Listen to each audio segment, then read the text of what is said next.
gonna repost on Blue Sky. Here we are. Hello, I'm typing the words live now while hitting post on Blue Sky, the good place. Anyway, yes, hi, my name is Oliver Brackenbury. I am the publisher of this anthology, Beating Hearts and Battle Axes. Currently in my native province of Ontario in Canada, the LCBO, which is how we get alcohol, is on strike. So I've got a gigantic can of iced tea to celebrate. True story. And yeah, I'm very happy to see you guys all coming on into the chat as we slowly let you do that. We'll really get things going in a minute. Always let people coming through the lobby or whatever. Joining me tonight, we have the editor of the anthology, Jay Wolf. We have one of our authors, Valerie. We have the cover artist, M.E. Morgan. And for funsies, I threw the cover sans words behind me here. And we have Lee Wright, our most excellent social media coordinator and producer of our live streams. Saved me all kinds of grief doing his good hard work. So I always like to kind of check in with people for fun with this because it's been 30 days. And I know the rest of you haven't had a smooth hair fox terrier in need of lots of attention due to life surgery. So you're probably not as blown out as I am feeling. But how are you feeling, Jay? Me? Oh my gosh. I am I'm definitely I was unprepared.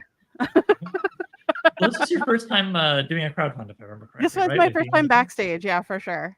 I've done it's funny because like I've done the like, oh yeah, well, just make sure that I retweet, for Uncanny for so many years. And like I don't really get involved in the coordination there because that's really they've tried to do that with like the authors and stuff. But so yeah, all I usually have to do is retweet things, and I had to actually like summon thoughts to my mind that yeah, I think you did a good job. I liked your interview with Brent, for example. Yeah. And how are you feeling now? Okay, this is happening. You're going to get to finish editing because you've already started, which is lovely. Yes. We have drafts of all our stories, and you're doing good work on that. But now it's for sure it's happening. You're going to get to finish this and have your name on the spine. How's it feel? It's a little nerve-wracking, I gotta be honest. It's funny because I cycle through the like complete abject failure part of like, but it's not done yet. To like, I mean, if we had it totally done now, to do, and I've already done a lot of them, and so like, there's that like being satisfied with the process that's sometimes a lot.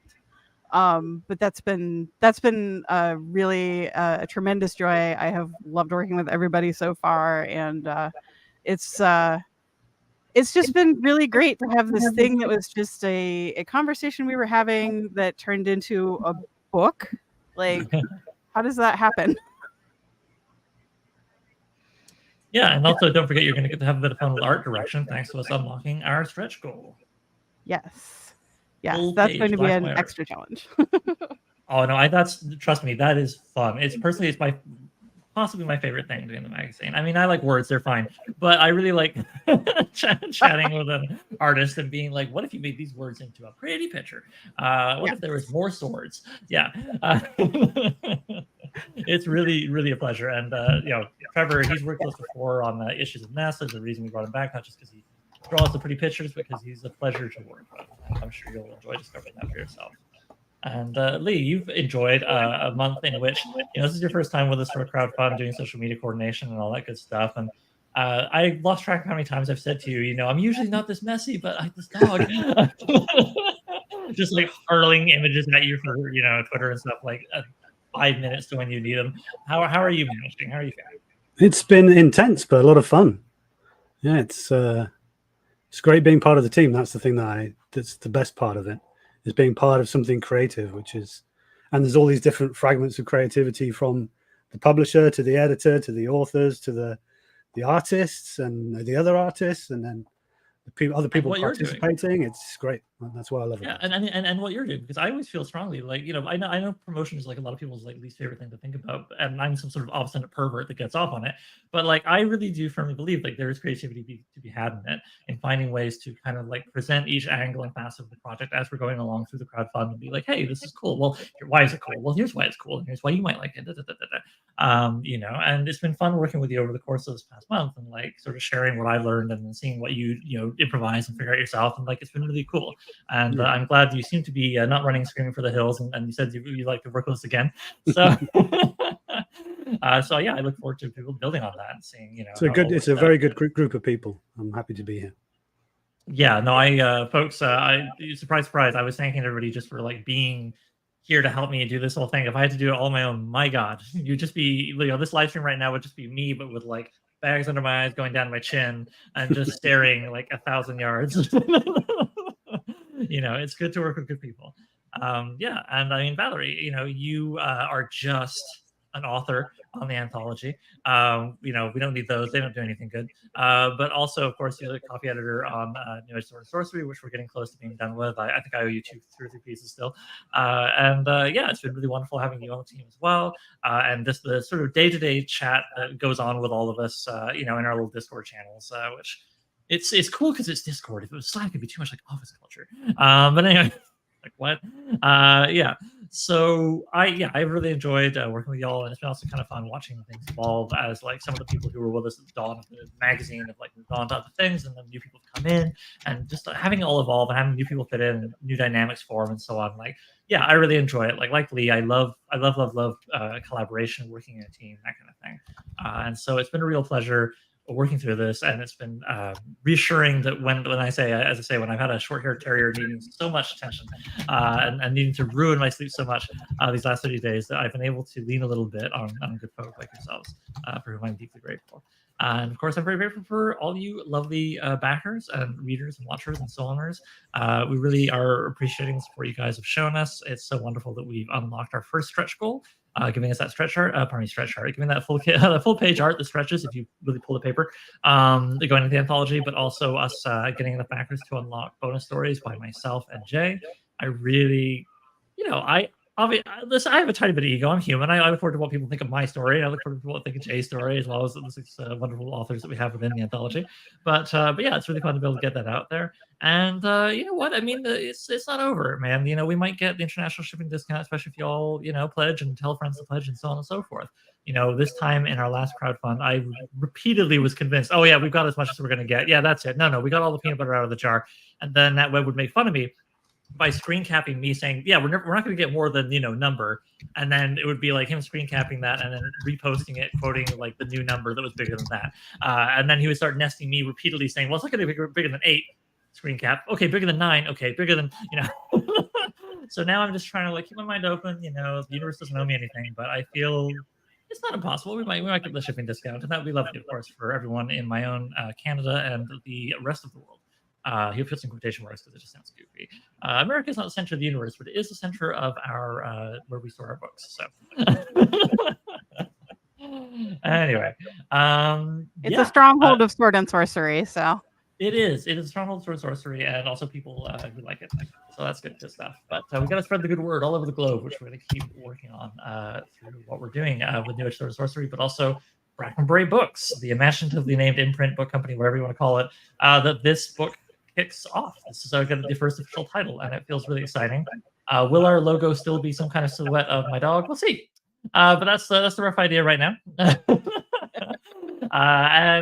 Yeah, we have one more book project before this year is over, but we'll talk about that when it makes a little more sense to talk about that. We're not done with this one yet. So I see in the chat here, actually, we have Bryn Hammond, who is one of our lovely authors in the anthology. Also, you've probably read her in New Age Sword and Sorcery. She's got a couple of stories there. And we'll have a new nonfiction piece in one of our new issues later this year. Kellen Graves, hello, good to see you. And yeah, so let's look at people in the chat. Now, I can tell I've been flapping my gums a hot minute, so why don't we give the mic to someone else? You may notice there's someone I haven't introduced yet, and that is M.E. Morgan, whose wonderful animated avatar you can see in the corner there. Also in the corner for me. And yeah, M.E. Morgan did this wonderful cover that I've thrown up as my background here, minus the words, and that you've all seen in the advertising that we've been doing, all the posts and so on. And yeah, I thought I'm going to toss things over to Jay now to have a chat with M.E. Morgan. I'll pipe in as requested. Yeah, I have to say that I'm actually going to miss like having that art everywhere constantly, because that's been a big part of our campaign so far. And so like with the campaign of officially kind of tying off, it's like, oh no, I'm going to have to like look at regular stuff for a while. Terrible. So yeah, so I wanted to start off really quickly and just sort of get a rough introduction, of course, like little bit of background on what it is that you do and how you came here, so to speak, as an illustrator. Yeah. Hi, everyone. I'm Emmy Morgan. I am a freelance illustrator from the Northwest United States. I have been freelancing for about 4-ish years now, Wow. but I've nice. been drawing all my life. I have a degree in illustration, but kind of ended up doing book covers by accident, to be honest. Oh, that's actually what I was going to ask you is like, as an illustrator, like there's a few different avenues that you can kind of get shunted into depending on like where you go to school and what sort of things that you're interested in. And so I was sort of curious how cover illustration happened for you. Yeah. It was always something I was kind of interested in. I kind of was considering a lot of different career paths, or I guess still considering. Who knows what the Right. I future mean, holds? the value of the freelance existence. Yeah, it's kind of cool. For a while, I thought that you only kind of get to do one thing, but that's not necessarily true. You can end up doing um, uh, kind of a lot of different things just depending on what kind of hops into your inbox. And when Yeah. I when I graduated, I was really wanting to get into games and game illustration. I was really interested in that, um, and a lot of kind of tabletop RPG illustration, like D&D, Wizards of the Coast, that kind of stuff. Yeah. And That's it's a still big kind of market, so. yeah. Sorry. Oh no, it's fine. But ended up my spouse actually is Kellen Graves in the chat there.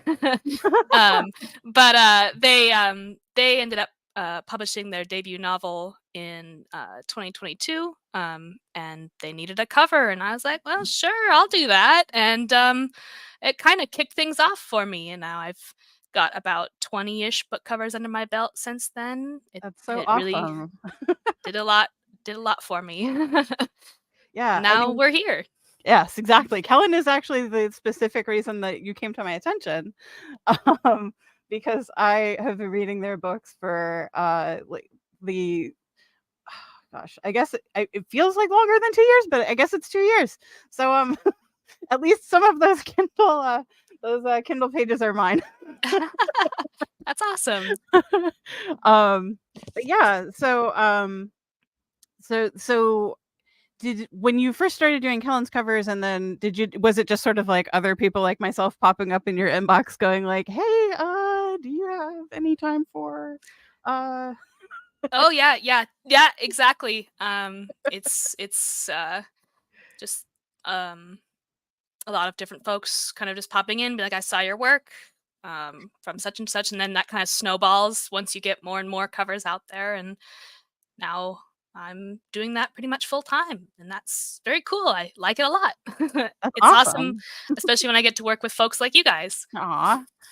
Well, we have had just bombardment of like, I signed up for this because of the cover. Like it's a non-zero amount of the correspondence we've had about it. That's a good thing. It means it's doing wonderful. its job. Exactly. Yeah, exactly. Yeah, no, more than one Discord I would share it in, just someone would pop up and be like, hey, wait, hang on, is that an Emmy Morgan cover? And I'd be like, yeah. So Yes, you have developed a style that is now like recognizable, which I think is pretty awesome, frankly. That's crazy to hear. Yeah, so just as sort of like a brief exposition on our end of the art direction, I mean, so when a publisher wants to make an anthology, I'm just waiting for Oliver to. when two genres love each other very much, like, where's this going? Yeah. No, it was interesting because I mean, I hope the creative brief or whatever from us wasn't too I don't know. It was messy in a way, right? Because we were like, well, we want it to be kind of smoochy, but we also want to evoke these like Savage Sword of Conan, like very, big tough guy masculine, whatever covers. But we also want to make the characters a little more like egalitarian. We don't want, like the woman hanging off the leg kind of thing. We want to look more painfully, but you know, how was it when you got like the first like emails from Jay and I being like, we want all these things, we want them all at once? How did that feel? It was good. It wasn't. I mean, you know, Frank Frazetta's covers for the Conan, I know were referenced that kind of style. That's Yeah. like it's kind of like uh getting asked to use like a illustration god as a touch point, which can be, you know, I think there was Yeah, we had, I think there was a Frazetta and some Earl Norem in there, and A like, lot of Earl, yeah, it was Frazetta, yeah, and like I I think remember there I were at just threw least 2 like Earl Norems in two, there in the yeah, like 2 dozen Savage Sword Earl Norem covers, so, like because that was yeah. That's how I I came think up. I actually found Frazetta later. For me, it was when I was a kid. I discovered Sword and Sorcery and all that jazz through Earl Norem's Savage Sword covers and their contents. Yeah, yeah, it was a- a- for a moment I was kind of like, wait, do you mean someone else? Because that's not necessarily what I think of. Uh, you know, that's Oh yeah, no, I mean it's, there's a lot of illustrators there. But yeah, I remember feeling like, oh no, I'm like very I had a lot of information and I was like just sort of hopeful that the amount of information I had was like distillable. And then you sent me your first thumbnail and it was just absolutely like you got it. Like you got what I was aiming at anyways. yeah. And that was impressive to me that it was that it, that the amount of like, here's the things that I would like to see, and then kind of distilling them down into like an actual like figural sketch was pretty impressive. Yeah, it's always a fun kind of creative challenge as an illustrator, especially for covers, um, because you know it's, you know, and you guys were really specific with your brief, and you're really specific with your, you know, inspiration and stylistic touch points, which is, you know, can be uh, overwhelming, but Oh yeah. it's highly preferred over, you know, people being like, I don't really know. It's much easier to have kind of that that that comprehensive brief than nothing. something blue, I guess maybe, or Yeah, green. Oh, I was exactly. just thinking that like And the then the joy as for me is being like, okay, well, how do I fit all these things into an image that is, you know, fits the technical specifics, as well as like, you know, it needs to pop off of, you know, an Amazon listing, or not necessarily Amazon, but you know what I mean, like a yeah, storefront. And Thumbnails and stuff. yeah. exactly, and like how will it catch people's eye? And there's, you know, I could go on and on about like the actual like artistic, like the principles that you know you employ, but that's like Well, really technical talk. well, hey, I mean, it's fun to learn some of that under the hood stuff. I mean, I know one thing that really made me go, yeah, yeah, let's get Annie Morgan, because you know Jay obviously had a short list for, you know, and talked about a Right. bunch of possibilities. One of the things that made me go, yeah, yeah, let's go with them, was I really liked how, unless I'm really blind here, it looks like you paint digitally, Mhm. and yet there's like a real, I get a real sense of physicality when I look at your characters. They feel more solid than a lot of digital painting I see.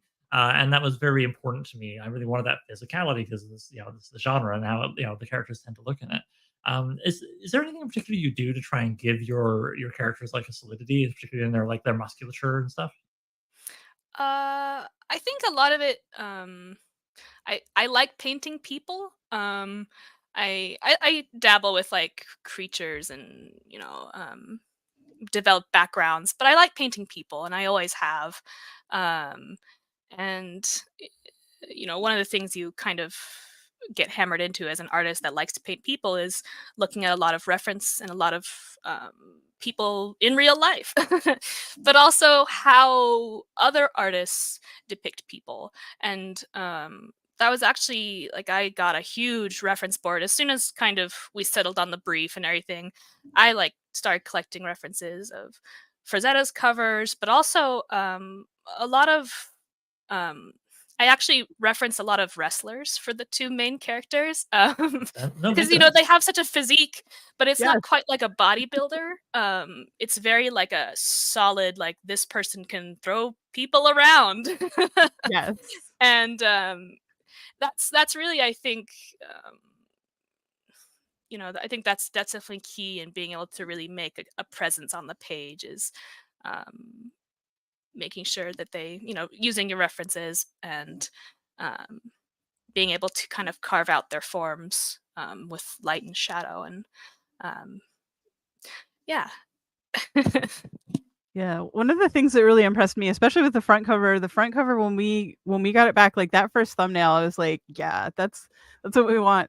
And Oliver and I kind of went back and forth on just like, all right, how close can we nudge them together without losing any of that specific physicality? Like we really wanted to be as much of their bodies as possible in frame, so to speak. So that was that Right, was but there was a really lot of talk between you and I about, like, we wanna show it sort of, because this is kind of a spicy romantic anthology, so, yeah, we wanna kinda show off everybody's, like, hot bodies or whatever, but we also wanna make sure that the 2 of them are, like, close enough and relating to each other in a way that suggests, okay, they're in a relationship or they're gonna be soon, you know? right. And I think you They and I rely discussed. on each other. Like there's Yeah, storytelling there. And yeah. that's one of the things that was really appealing about that. And the back cover, of course, I mean, in the interest of full disclosure, the amount of time I spent working with you on that back cover, the story emerged in my mind when we finally got to where I was like, oh, I know exactly what we need to do with this. We need a lip curl. It was good. It's honestly, it's funny to laugh at, like, you know, the back and forth and how much there is, but it's so helpful to be able to have that rapport with an art director and have Oh, I someone being appreciate like, that so much. I know what we need. I know what this needs. And just being able to verbalize that in a way is so nice. It's amazing. It was great. I loved working on this cover. Oh, it And was so much I fun. loved the back cover too. It The, was, you know, their it's my story was secret really favorite emerging in part my of the mind. project. And I'm so very excited that we unlocked the stretch goal or the goal or Yeah, for the your backle goal, yeah. story. Yeah.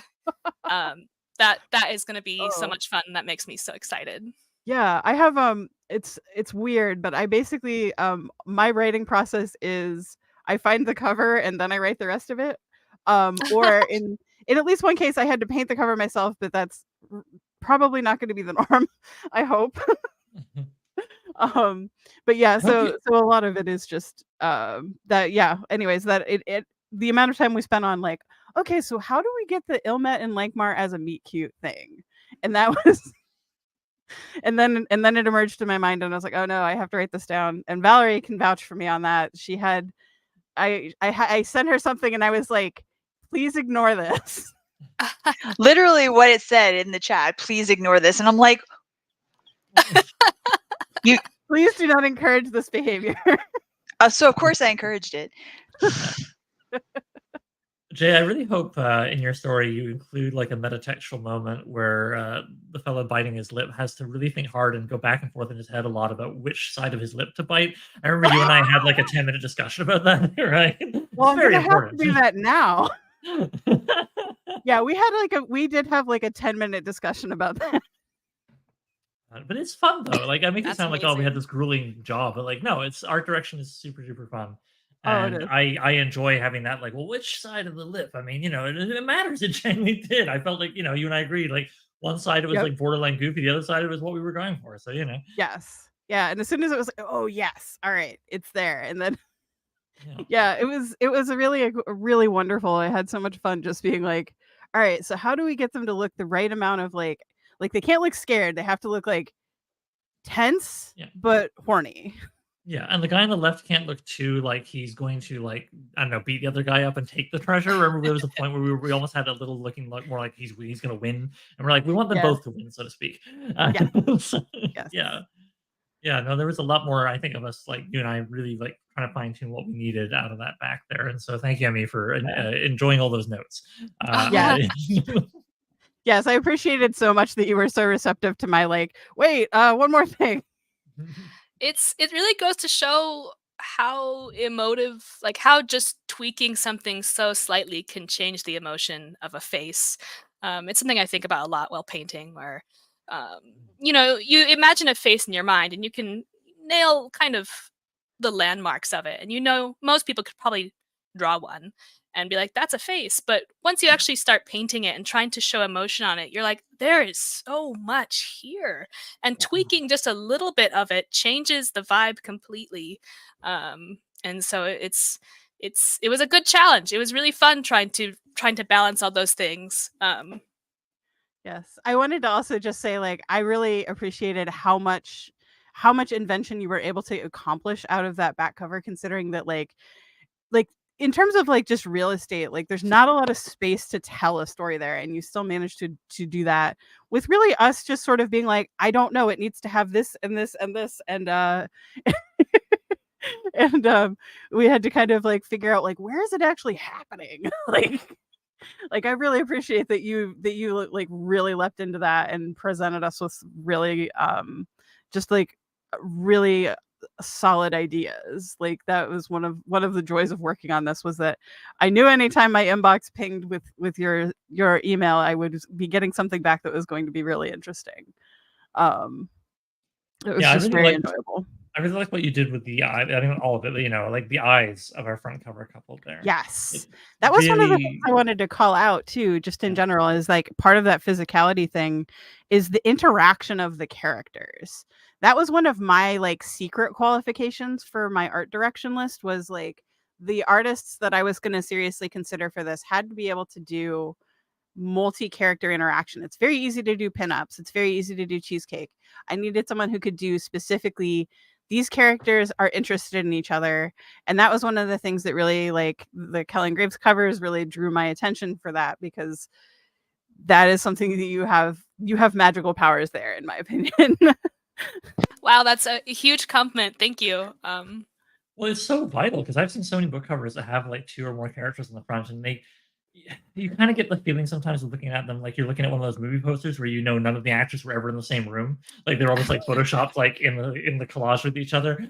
And weirdly, you can get that sometimes, I find, with drawings, where someone is maybe not as skilled at creating that sense of interrelationship or inferring it. So yeah, it was super grateful here. Like absolutely, these characters are interacting with each other. There's an inference of story. You can take it a few different ways in your mind. You know, I really like that. Yeah, that's exactly what we wanted. So yeah, I mean, what book cover kind of are you able to say anything about what you're working on now? What's your next thing?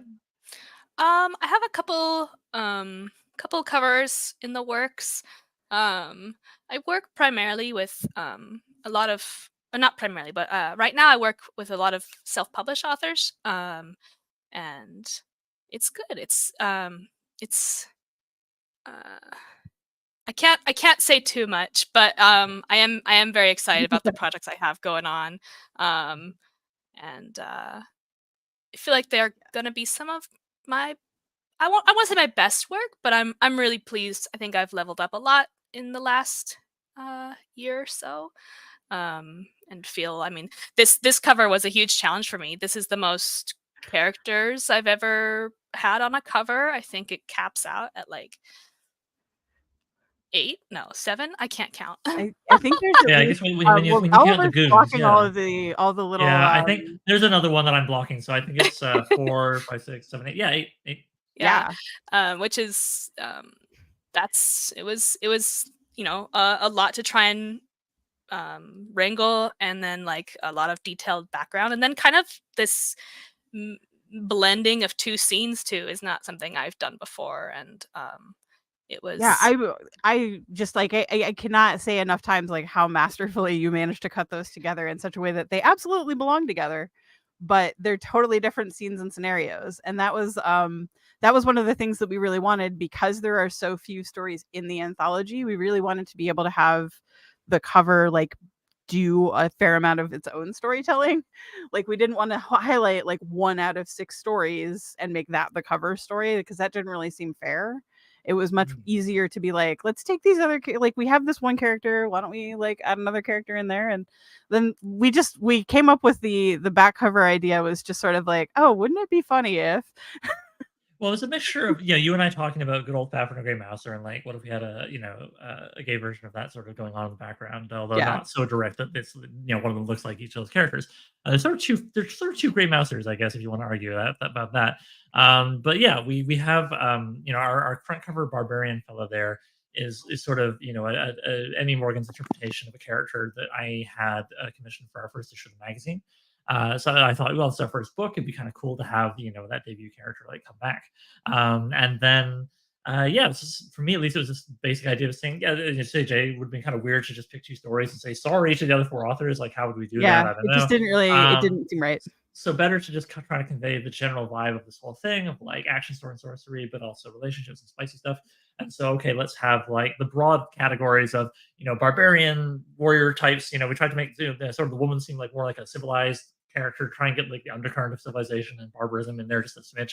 But yeah, have them on the front cover in some sort of you know, wild wilderness situation, and then have, you know, at nighttime over on the other side of the thing, you know, our city thieves having their good times in that whole vibe. Sort of the 2 main broad flavors, I guess, of SMS, if you had to assign them that. And just trying to get people excited about the possibilities and then discover them by looking inside. Yeah. Yeah, and I mean, there you go, right? And I love just having like the brick wall just give away rather than like, I don't know, a blurry effect or something. Like, it's just like, yeah, you know, it works really well. I like it a lot, and I also like it's not just like a straight line.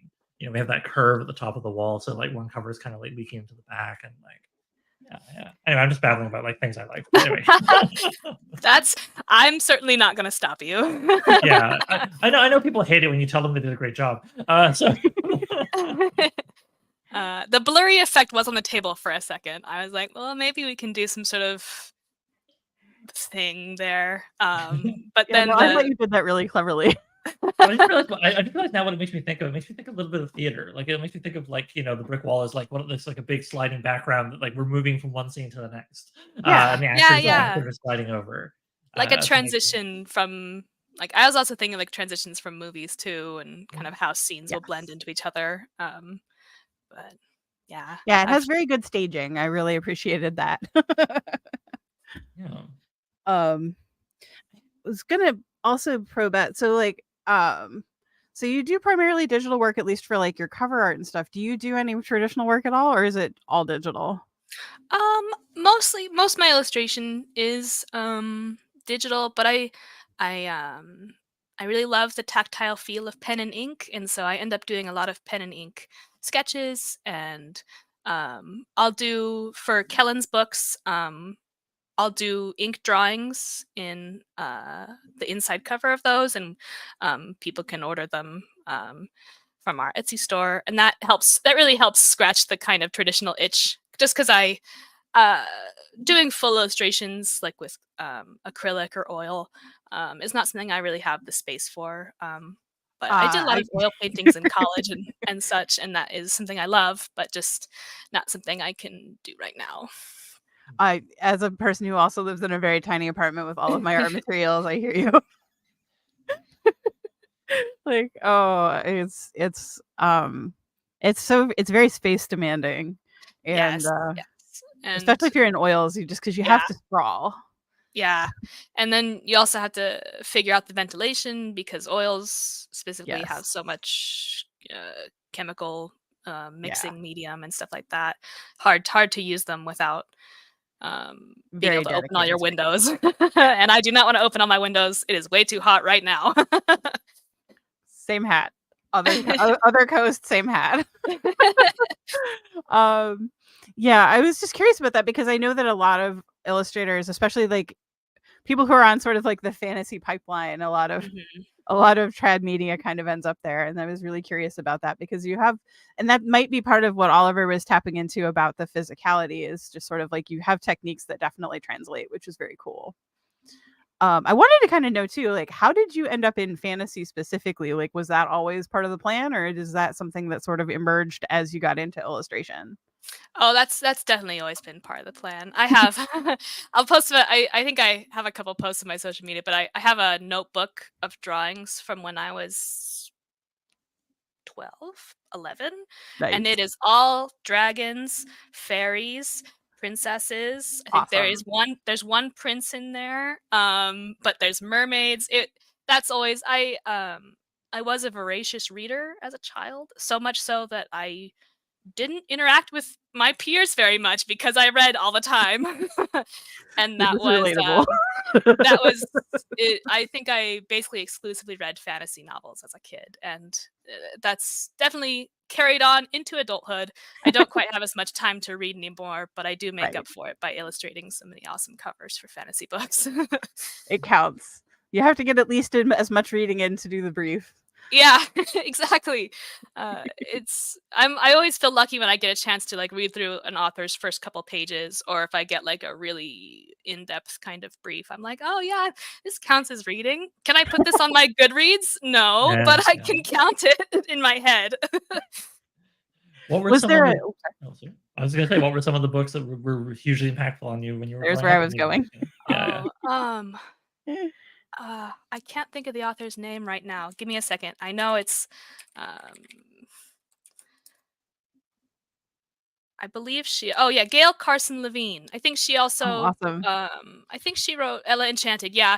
And I Yeah. liked Ella Enchanted, but I think her other book, The Two Princesses of Bamar or Bamar, I'm not quite sure how you'd pronounce it, but I remember because the You can get copy away I with had this just gorgeous illustration as the cover. It was the two princesses, and it was formative for me. I think I read it many times, but I also just loved the cover. I was always kind of the judge a book by its cover kid, and maybe still a little bit as an adult. I But think that's a good direction to be in as an illustrator. yeah. But that I very clearly remember seeing that cover and being like, I want to make art like this. And there are a Oh, few that's others. It's hard because I can't think of the names off the top of my head. I realized that I also asked this. We put together a very snap question there, and I also have that problem where like as soon as someone asks me a question, I'm like, I know nothing about the topic you have asked me about. It's like, what books do you like? And you're like, I don't know what books I've are. I never read a can't book. read. That's so true. It's literally just blank. So it's totally fine. It was just one of those things where it's like, oh, formative. Like, No, I definitely I think the Redwall series counts there. I read those like crazy. Which and I mean I saw the Lord of the Rings in theaters when I was younger. When I was really young. I probably shouldn't have watched it, but I did. And that was huge. My brother and I are very big fans of Lord of the Rings, and we haven't been able to do it as much, but we used to do like a marathon of the extended versions, and we just literally just no life it and just watch all of those for like a solid weekend, and that was really fun. But yeah, fantasy. I love sci-fi too. Those two tend to go hand in hand a lot. But yeah, there's a lot of overlap. We call it fantasy has always speculative been fiction for a reason. yeah, but yeah. Yeah. That's awesome. I just like it's one of those things where I always kind of want to know like how did you get here? Hmm. Especially with fantasy, because even though like because a lot of times, especially like in like author or publisher spaces, like you tend to self-isolate with people who are just sort of in your niche. And so sometimes it can be hard to like see what other people's experiences have been and what works are like formative for them, what sort of things brought them to the genre. And it's always sort of it's one of those things I like to find out about people when they're interested in fantasy and sci-fi. Yeah. I admit that I got into Dungeons and Dragons late. I only got into it when I was in college. That's um, actually where I met Kellen, my Aw. spouse. And so that's a fun if you're looking to meet someone. I don't know.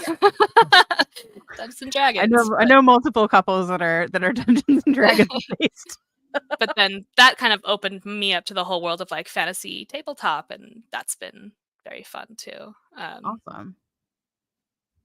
Do you still play D&D? And if so, do you have any particular favorite character or anything like that? I haven't been able to. I haven't been able to join any kind of groups or anything. But my character, like my heart character, was a drow warlock, and he was very flirty and charismatic, and almost died a lot. but it was fun. I feel like that's the responsibility of a rogue, is to almost die a lot.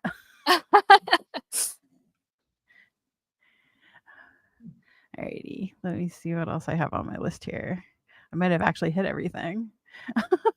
Did we have any questions from the audience? Because I think we are probably at about the time where we should start looking for those if we do. Oh, Dragon Slayer. I don't think I've seen that.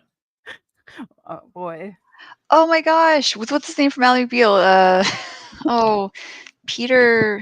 Oh gosh, that movie is very like goofy in the way of 80s fantasy movies, like the best possible goofy kind of.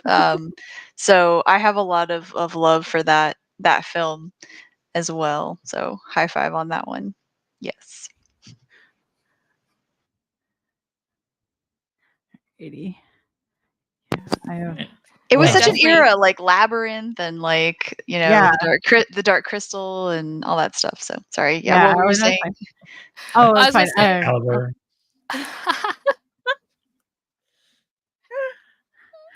Oh no. I Sorry. was only going to mention to get into the vibe of this project, I actually rented so many 80s fantasy movies from the library and really just went on a binge. I realized that I excellent. hadn't seen the Conan movie. I'm pretty sure that was from the 80s. Oh, yeah, 82. Yeah. Is okay, yeah, but I realized I hadn't seen that all the way through, and I watched it while I was working on this cover, and man, that movie nice. slaps. That's incredibly good. Great one. It's a classic for a reason. And I think I blasted the soundtrack while I was working on this cover, and that really helped solidify the vibes. But just we were talking about 80s movies, and I was like, oh, that's Oh, absolutely. Yeah, I as an 80s child myself, and my family was a Henson family, the way that like some families are Disney families now, and it used to be a different thing. But yeah, so yeah, we had Labyrinth and Dark Crystal and all of that stuff, and yeah, it was the way in which the 80s did fantasy was just different. Yeah, no, it's fun. I mean, all the practical effects, of course, you know, and just like there's so many memorable parts from that movie. Like, I just always think of the Wheel of Pain when I'm having a long day. Just Conan just pushing that thing around and around. Oh god! Or like his curious camouflage. Remember, like the fractal, you know, body paint that he wears later in the movie for the heist. Like, yeah. I feel like the there- soundtrack for that scene is so good. It is so good. Chills, man, chills when they do the body paint and then the bodies and everything. Good I feel stuff. I feel also like there's an earnestness to the 80s films, like a sincerity that a lot of modern fantasy movies tend to lack, because we've reached this like post-modern, you know, self-referential, slightly cynical place. And so I think that's what made Lord of the Rings really awesome when it came out, is that it felt more like the 80s fantasy in its earnestness and its sincerity than a lot of the stuff that was coming out at the time, including like the D&D movie that happened. The new one's good. That one though, Yeah. no. But I think you nailed it. Yeah, the sincerity is absolutely this feeling of there's no winking at the camera. There's no being like, well, we have something that signifies fantasy. Like, no, they're going hard and like really trying to make something wondrous and strange and action-packed and all that good stuff. And yes, it's true. They were not afraid to traumatize kids back then. Too soon. It will never not be too soon. Yes. Just instant trauma. Or I mean, even the Skeksis, like those guys were terrifying. Like when you're, you know, a little kid, like holy cow.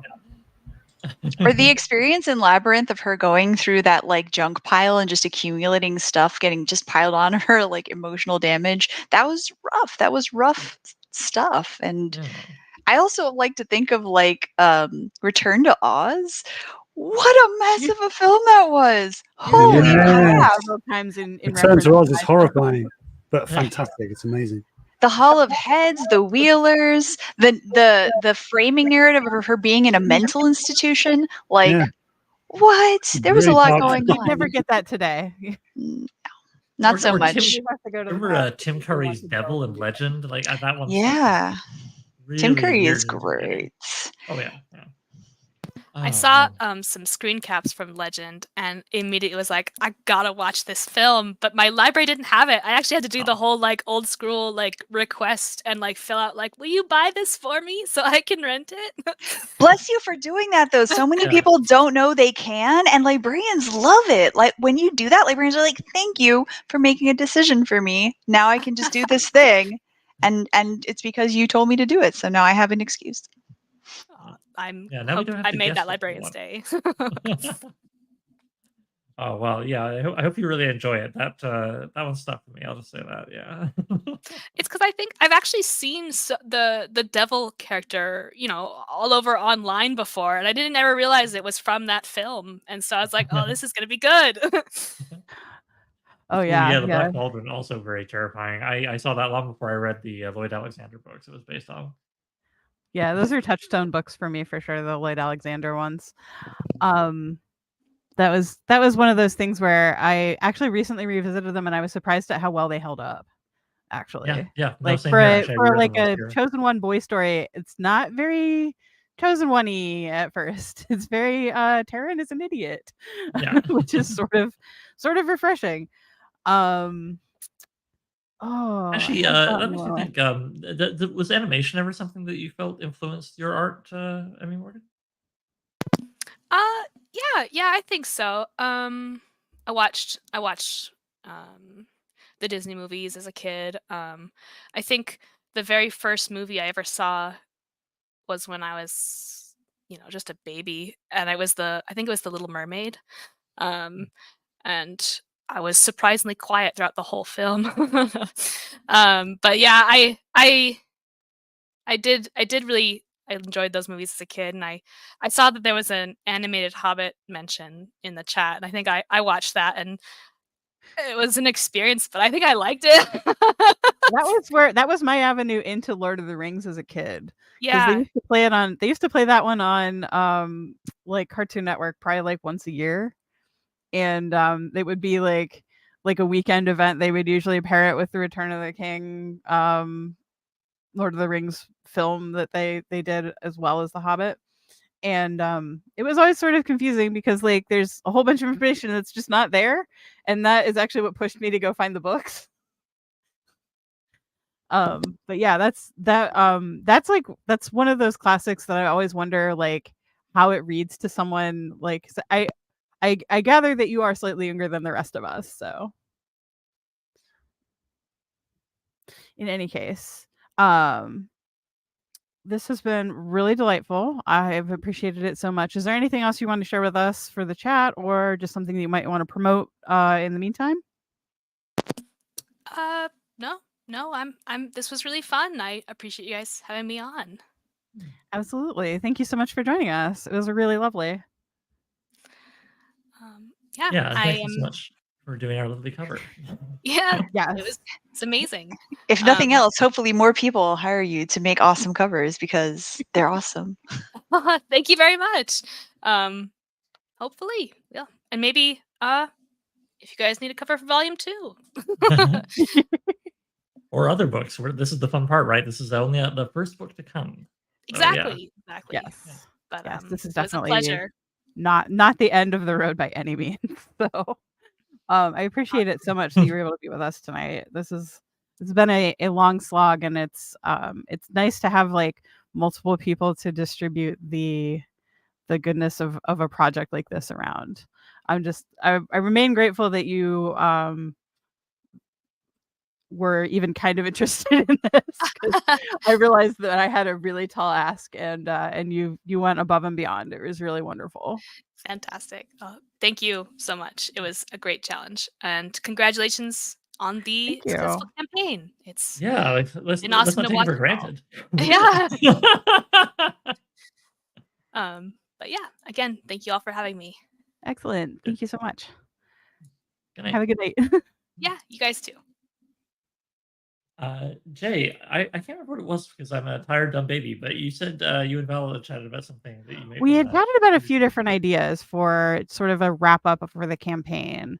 Um, one of the things that she had discussed with me that I thought would be kind of interesting would be to pull out some of the conversations that we were having actually in the community area under the campaign and just have some of those conversations verbatim and drag them out, because there were actually a lot of really good ideas and points that our community made while we were doing this, and I wanted to highlight some of them and call some attention to some of that, because I think like this project would not be possible without all of you, and that's like this whole thing, it just has meant so much to me that so many people have been responsive in such a positive way to this like totally strange idea that has just been kicking around and it's like slowly creeping into reality. Yeah, sure. I would take the lead. I'm very excited to see which question you want to start with, because we've had some great discussions. Alrighty, hang on, sorry. I of course had to restart my browser before we did this because my computer is like 19 years old. Not actually 19, but the more I think about it, it's closer to 15, so it's not that far off. I was gonna say your computer can vote, but I guess not yet. No, my computer can't vote, but it can almost. Actually, no. Depending on where it lives, it could have a learner's permit. It's really, it's actually quite upsetting how old this computer is. So I sometimes have to do things very, very slowly, like remember to open actual tabs for the thing that I was planning to do. One of the thoughts that I had was specifically the tropes conversation had a lot of mileage. So I wanted to kind of pull some of those out and just like we can develop them a little bit more verbally, I think, and that ought to be really fun. Sure. And anybody who's in the chat, feel free to chime in at any point. It's all good. Yes, please feel free to tell us where. Well, just further an ideas out. It's not that kind of thing, But yeah, so. It feels like a very like 90s YA, or not even like Goosebumps kind of, but not that. It feels like a Naomi Kritzer story. Yeah, just like computer with a driver's permit, learner's permit, is a title to something. It feels like. Let's see. All right. So for example, so I have the tropes tab open. I highlighted a few that I really liked, but I thought I would bring up the first one, and the one that got I think probably the most attention was OT3. Valerie, I don't know if you have thoughts on that one, but for those who don't know what the hell that is, could one of you take the lead on that one? That's not for we've only just seen there are people who are new to this, that, or the other thing we're talking about. Yes, so. That's a very good point. So OT3 is the idea where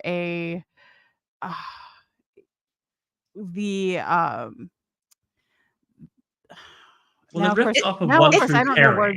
It's a love triangle where everyone hooks up. Basically, it's another term for it that has become more popular in India, especially, and usually for larger than 3 in the cast is the why choose, and I feel like that is also sort of an accurate representation of it, because in a love triangle, in a typical love triangle, it's like 2 people that are kind of competing for the affections of a third person. But in an OT3, it's either just all of them together, or just like a sort of, I guess, standard polyamory thing where it's like, they're both dating the same person, and just like the person who is the angle of the triangle did not say no to either of them, said yes to both of them.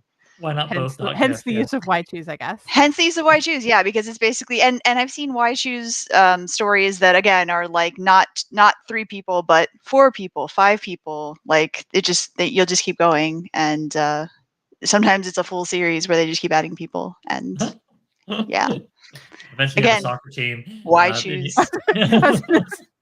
Or you have like a Laurel K. Hamilton style, with the Fae books, where it's like, I must have sex with all 12 of these guys. It's really vital. Is that it's essential to the plot?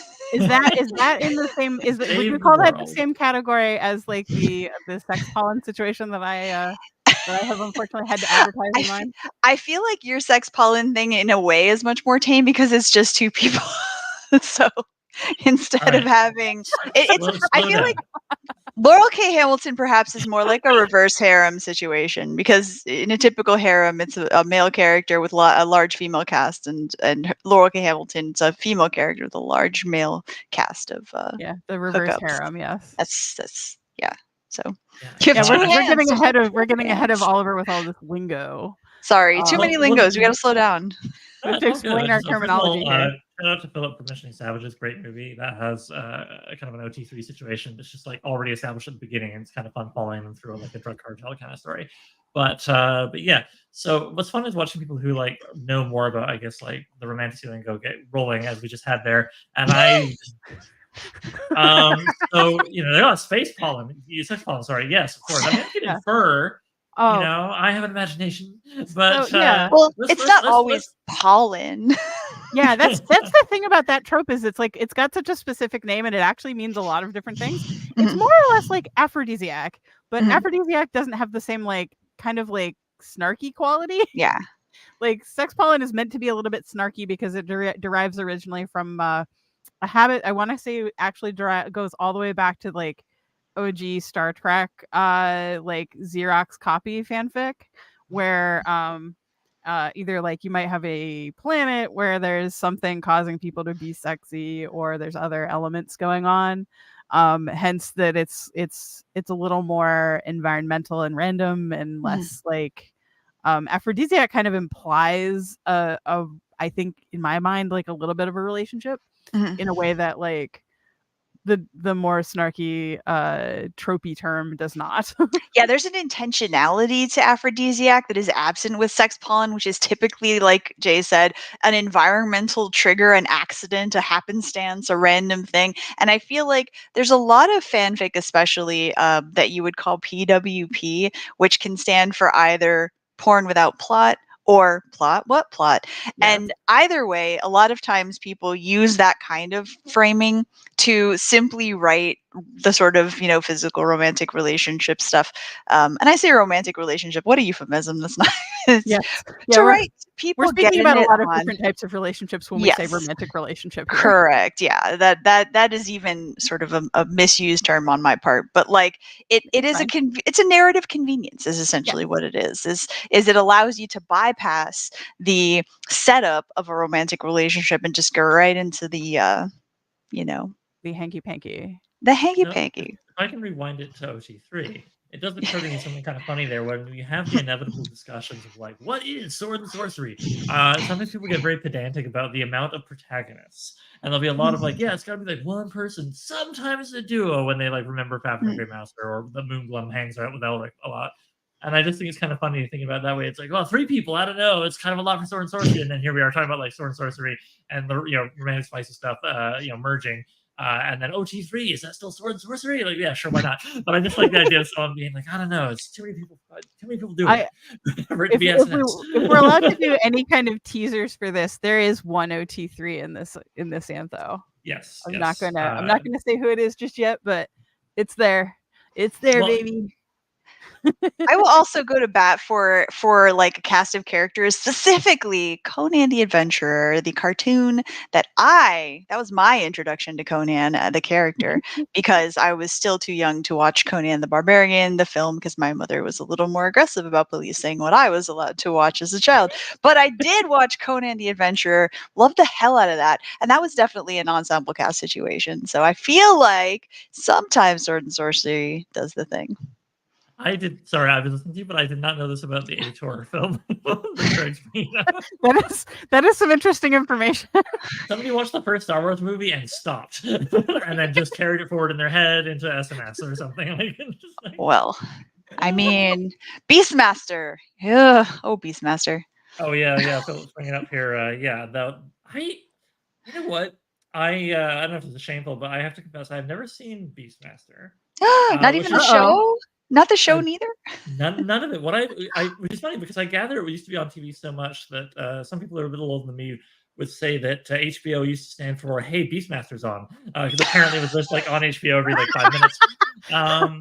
Peter could Which I love probably that. confirm that. HBO standing for that. I feel like I saw it syndicated. Like I think it ended up in the same block as like Xena and Hercules and I mean, I watched what were those, the but- other like Oh, Cleopatra yeah. 2525 and Yeah, there was a Briscoe lot of County weird stuff. They were Jr. throwing and stuff at the wall back then. yeah, there was a lot going on. There was the one with wow, I'm tired. Johnny Evil Dead, whatever his name is. Bruce Campbell. God. Briscoe, yeah, there was Briscoe. one Bruce Campbell, Okay, there which I was know he was Briscoe. on- Hold on, Briscoe Like, I County know- Jr. was one, and the other one was the pirate one. It was like a Yeah. piratey thief, like sort of Yeah, that was. It had a Spanish great Buccaneer Times. theme Oh, hey, song Javi, too. yeah, sorry, just speaking of some of the fun people in our community who participated in the community chat quite a bit. But yeah. Beastmaster for me lives in that sort of perfect liminal state where like I saw the box at the VHS, rental store a lot. And as a kid, my brain was like made the movie up from what I saw on the front and back of that box. And now I'm like, do I want to ruin that? There's a lot of horror movies in particular. I have that experience with in my head. Yeah. But no, I'll probably see Beastmaster someday. I feel like I gotta. I feel like we have to make that a stretch goal for your next campaign. Yeah, Yeah, force maybe me to I'll watch watch Beastmaster. Maybe Yes, we could MST3K that. yes, Honestly? I support this. Absolutely, you have to see it. It's an amazing film. I feel Jack of all trades. Yes, haha. Philip knew. Oh yeah, the Sinbad series too. Yeah, I remember way less of that than I do of the other ones, but there was just a lot of weird stuff. Like they were everything at it. They were throwing Bruce Campbell at a wall over and over again to see what stuck, and it was always Bruce Campbell. He stuck a lot. Yeah. I'm here for it. I'm definitely one of those like unapologetic fanboys. I read his biography there, Chins. If Chins Could Kill, I believe it was called. Yeah. He's so like self-aware. It's actually very refreshing. It Yeah, is. but he keeps it fun. I find some actors they're kind of like, oh well, I'm going to do the self-aware thing, and they just kind of make fun of themselves. And Oh yeah, no. I mean, he's self-aware in a way that's like charming instead of off-putting. That's what I'm saying. Like he does it well. Like sorry, I was just trying to clarify. Yes, that's what I meant. Because I think again, it's like he doesn't have a lot of like cynicism or scorn for the material. It's more like he knows he's having a good time, and he hopes you're having a good time too. Have you seen Bubba Hotep? Yes. Yes. Amazing. Oh, when it came out. Bruce Campbell plays Elvis. Oh my God. Brilliant. Bruce Campbell. God bless him. So Bruce Campbell in an OT3 sword and sorcery story. No. I mean, I'm not gonna say no, but I haven't seen it yet. It's funny though. Actually, I don't think I've seen it much in film. Actually, Savages is one exception. But like, especially, I mean, I can't think of one fantasy film or fantasy series even. I mean, honestly, the only like recent memory thing that I can think of, and it's like very distantly adjacent rather than anything like directly sword and sorcery, was the Castlevania cartoon on Netflix. Kind of has a strongly implied OT3. Which characters? I saw that. It's the main three. Oh, sorry. Wait, sorry. Is it the latest season? I just realized I haven't seen the latest. Oh yeah.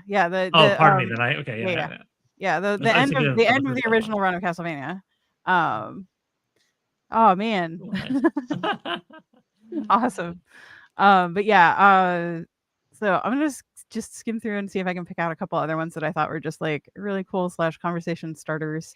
Nat Webb's was really good. The Grizzled Old Warrior plus the Second Chance Romance, which I love Second Chance Romance. Yes. I feel like that's one of those ones that like that's one of the ones that a lot of us who are sitting here going like, I want to write a thing that doesn't exist yet in enough quantity that I can read it. I think my feelings about Second Chance Romance is that a lot of them I don't like because the second chance doesn't feel earned. And so whenever I find one that hits the right spot, I'm just like, yes, this is what I want. It's kind of like how you can really love Yeah, it's like you can really love tiramisu, but also there are a lot of bad tiramisus out there. Like they're too dry, they're too wet, they're too this, they're too that. But then when you find the right one, you're just like, this is the best dessert ever. Yes. No, I completely agree. Especially like that's one of the ones where it's tough because it's like, why is it a second chance? Yes, the exactly. Second chance has to be like the second chance has to be, that's the part that has to be earned, I think. It can't just be like, oh, well, he was a douchebag. Like, yes. There has to be something, there has to be some like meaty, substantial reason. And that was one of the things that I really liked in that comment from Nat specifically, was because like he invoked like Dresden Legend or King Lear's Conan. How do you feel Like, it works in I short think that there's stories, some though? room there. Because it feels to me like for Second Chance, like you need a sense of history, but if you only have 6,000 words or whatever, you know? Yes, it's hard to get a lot of the emotionality. And I mean, this is part of why we chose to do novelettes for this instead of 6,000 word stories, was we wanted everybody to have room to develop things. And Yeah. 12,000 Yeah, for sure. mine is Nice, right? technically a second chance romance because my characters did split up under circumstances that the main character then is like, he betrayed me, he tried to kill me, I hate him and I never want to see him again, and now I'm going to have to see him again, and I hate that's going to happen. And so there's that sense of inevitability, and the way that I approached it was through flashback. So that there would might be have been my vote. there might have been an ulterior motive behind my invoking of this particular question.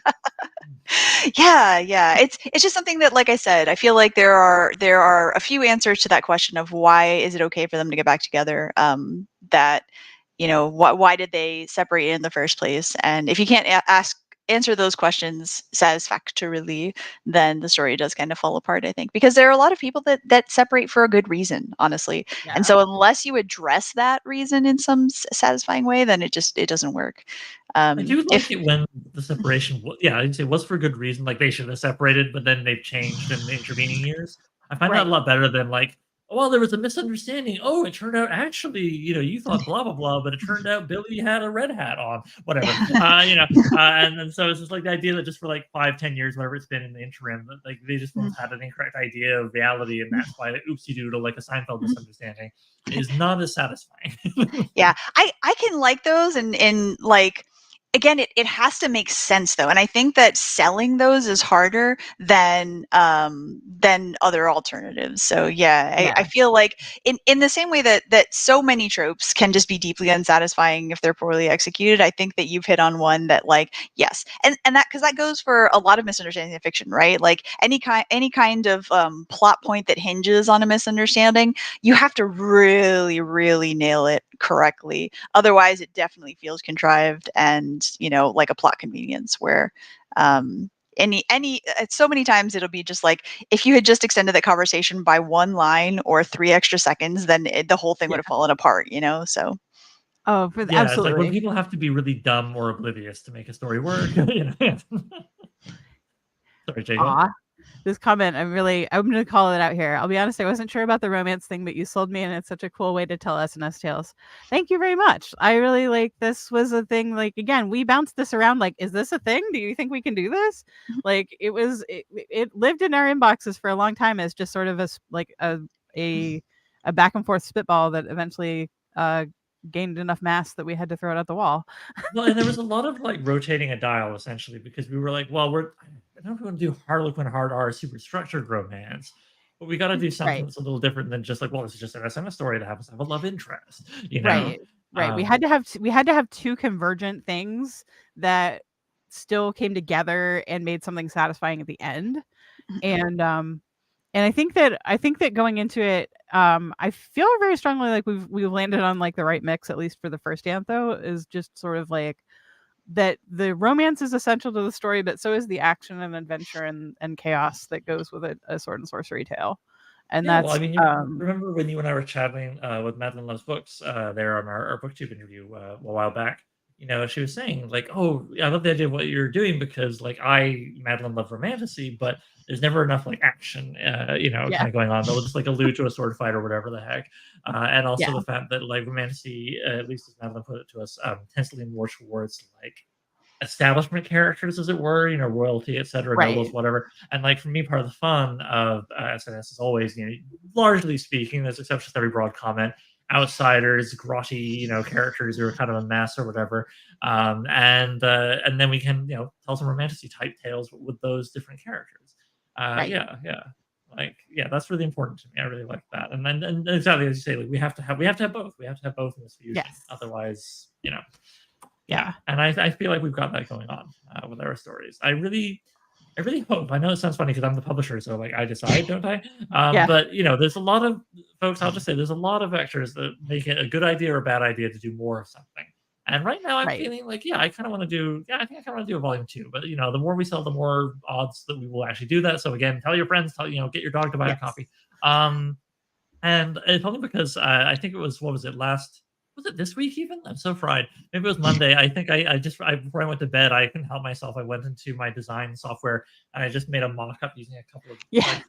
Yeah, this was about 2 days ago. I remember this. You were you were definitely needed. Like, I believe I sent the stop typing and sleep emoji after that. Yeah, but you know what? It was worth staying up another 5 minutes or whatever it was because Oh, yeah. I had to do a mock-up Having of, like, an a possible objective future in cover. mind is like, Yeah, and it sounds goofy because, like, okay, once in a while, anything can lead you down the wrong path. But I have found, my art instincts tend to be a good thing to follow because if I get that excited about the cover, there's probably something worth investigating to put, inside it. And I think this was part of those things. Like, I always had this sort of, I want the Earl Norm covers, but like the protagonists are equals and like they're kind of giving some a vibe off from their body language. It's this funny thing where like you have on a lot of those classic covers, and I'm not disparaging Earl. I mean, he was working in the art direction, yeah, who knows whose idea it was. But you often have like, Conan and like the cool warrior lady, even when it's not like, it's like arm candy, leg candy, whatever. But they often be him and another cool warrior lady, and still they'd be standing like about 5 feet apart, facing opponents or whatever, and yet they're both like oiled up and rippling and very lots of sex appeal going on. And so it's very this odd thing that I talked about, I think early, maybe on our launch live stream. yeah, The curious chasteness of such a sexually charged, artistically at least, genre. Certainly since the Presenta days onward. There's this funny thing of like everybody's very physical, and there's like a lot of sort of suggestion of romance and like fun times being had, but rarely actually describe much in stories. And once in a while, when it does happen, you get you get the breasted boobly, all the sophistication of a teenager asking you if you know what a hot Carl is, kind of stuff. There's very, very rare in classic SMS that you would find this kind of satisfying mid ground of like, a developed romantic relationship as opposed to the love interest as prize that you get at the end, or to say any kind of like mature approach to sexuality. So that was kind of the missing thing that I thought maybe we could bring by having this kind of alchemical mixture we're talking about here with let's call it romanticy for the sake of this live stream. I know that we can pick nits on that all night, and SNS. And I think it's going to be interesting. I'm really looking forward to readers' reactions and how they felt like the dial twiddling went from story to story and then the anthology as a whole. And because I'm so intrigued by that, that also speaks to maybe better odds of there being a second volume, because I want to see more science experiments in this laboratory that you and I have worked together to build, if that makes any sense. Yes. Yeah. What's another question that you wanted to dig let me pull up down another on? one here. And again, folks in the chat, feel free to throw one at us if you. Yes, if somebody else has one too, that would definitely be good. I also just have like a lot of opinions about battle couples and stuff. So if you ever want me to just start going if you want me to vamp, honestly, if you while want you're do it, Valerie, do it. What's the best battle couple? What's the worst battle couple? Why battle Oh couples? my god! All right, here we go. Okay, wait, no, stop. I can infer what it is, but what do you? How would you define battle couple? And don't define it using 3 other things. I have to have been on AO3 for 20 years to know what they are. No, not at all. Not at all. Okay, so to me, sort of the defining features of a battle couple is typically, I would argue that they actually have to physically fight together, right? And so that is you can expand the definition to be like, okay, someone who's a fighter and someone who is a mage, for example, someone who's a fighter and someone who's a rogue, if you're using D&D terminology. You can talk about someone who is a physical fighter versus someone who is alchemically like doing stuff on the sidelines, being a supporting character, or someone who is a fighter but like a diplomat, someone who is using sort of soft powers but to me personally, battle couples, you have to fight together. That's it. There must be a time in the story. There must be at least one scene where they go back to back and they're both in the midst of this fight, going at it together. Some of the people are like Phil's bringing up in chat, Conan and Red Sonja, Tristan Ketty Bree, Hercules and Xena. Love Tristan Ketty Bree. Hercules and Xena, even I'm just like Xena and Gabrielle, man. Forget Hercules. Yeah. he can go. But like that's less of an OT3 and more of a just like, I guess this is happening. Yeah, no, it's Xena and Gabrielle, definitely.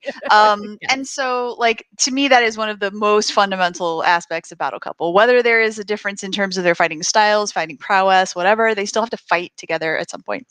But I think also that in terms of power levels, they do have to be sort of close to on a level with each other, even if, again, their skills are in different areas. I think they still both have to bring something to the table. They have to add up to a whole. The equation must balance. That's one of my opinions, again, about a good battle couple.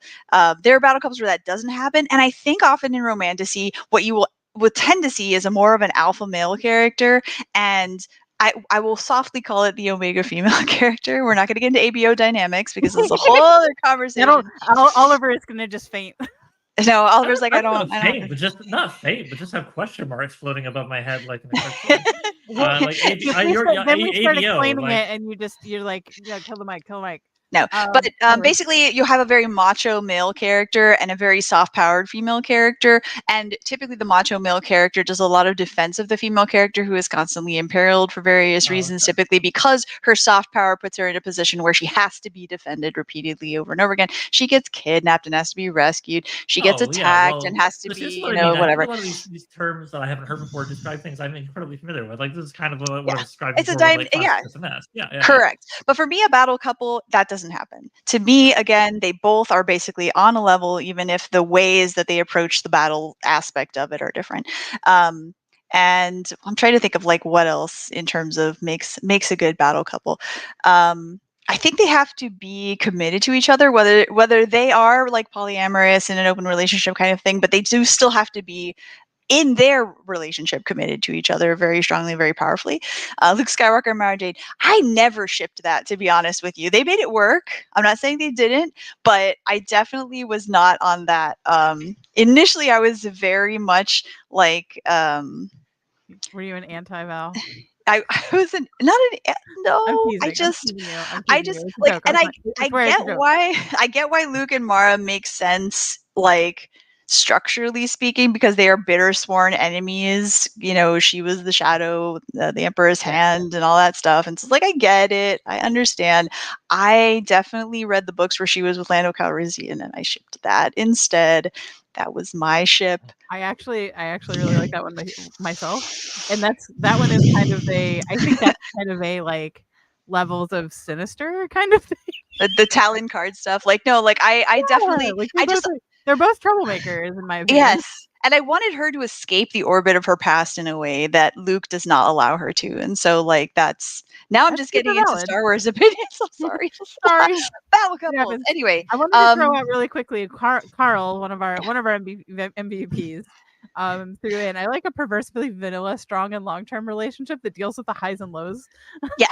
Yes, absolutely. And with the spicy love as pervasive as the open communication. And happy to report that I do have at least one story like that also. And you probably heard a little bit about it if you checked in on my conversation with Brent.